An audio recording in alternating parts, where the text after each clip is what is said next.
6 years ago, this former printing plant in Warwick looked like a perfect location for the Rhode Island Department of Transportation, which had been searching for a place to relocate its outdated materials testing lab, housed in the basement of DOT headquarters across from the State House. Inside the 52,000 square foot building just off Jefferson Boulevard was plenty of room for new equipment, offices, and a training center. With that in mind, the Federal Highway Administration, which requires the materials testing on all projects, funded the $2.3 million purchase in 2012.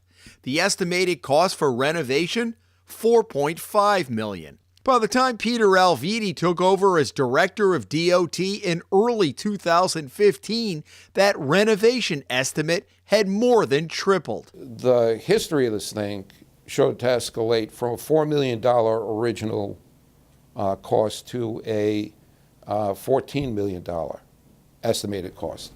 And was that apples to apples, or were they asking for more things? It couldn't have been just the same. You haven't looked at it? I don't know. Frankly, I don't care. That being one of the piles of things on my desk, right?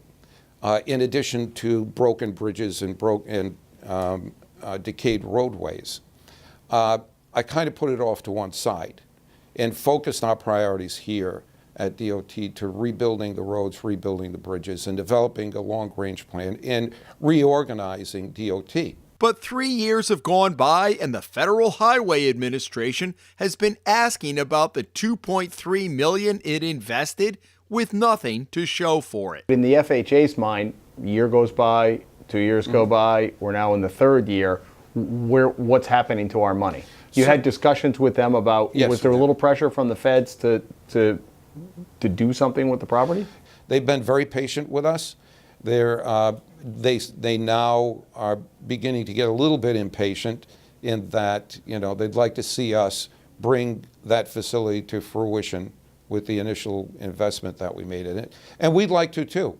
We just want to do it at the right time, and I think now is the right time that we're working on it, and at the right price, and at the right size. Enter the Rhode Island Department of Emergency Management, which has been sharing quarters with the Rhode Island National Guard, making it difficult space to access because of the security involved. Alviti said he and EMA Director Peter Gaynor began talking a year ago about DOT's vacant property at 55 Colorado Avenue.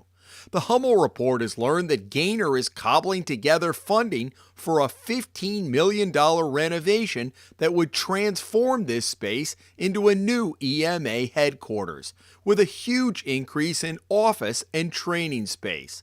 In an interview with the Hummel report earlier this month, Gaynor told us, "We've been quietly working on it, but I think it's going to go a little bit faster now because we have a designer on board, we put out a request for proposal, and we're going to get cracking here shortly." Part of the EMA's renovation cost would be money to reimburse the federal government for a portion of the original purchase price. But Alviti still faces the challenge of relocating the DOT's materials testing lab, located in what is essentially an office building. The sign above the entrance described the department before it was reorganized in the 1970s into the Rhode Island Department of Transportation. Antiquated equipment in tight quarters has made for difficult working conditions, and over the years, employees on the upper floors have complained periodically about fumes and noise. So much so that DOT has outsourced some of the work and performed some tests on the weekends. Alviti's plan is to sell all or most of the Colorado Avenue property to EMA and build a scaled-down lab in a separate structure on the other side of the 6.5 acres, which is adjacent to DOT's highway maintenance building on Lincoln Avenue. We're not looking to build Taj Mahal here, but we're looking to build a laboratory that will provide the services that we need, no more, no less. We're trying to right-size our facility, and he's trying to right-size his needs, and we're trying to see where all the pieces of the puzzles will fit on this site and how they'll coexist. We're hopeful that we can get the money that we need to put that plan in place so that EMA can occupy all, if not most, of the Colorado Avenue, and that we could build some inexpensive metal buildings adjacent to it, that, those prefab metal buildings that would serve our purpose. And Gaynor says a renovation should take approximately 18 months, meaning EMA could be in sometime next year. In Warwick, Jim Hummel for the Hummel Report.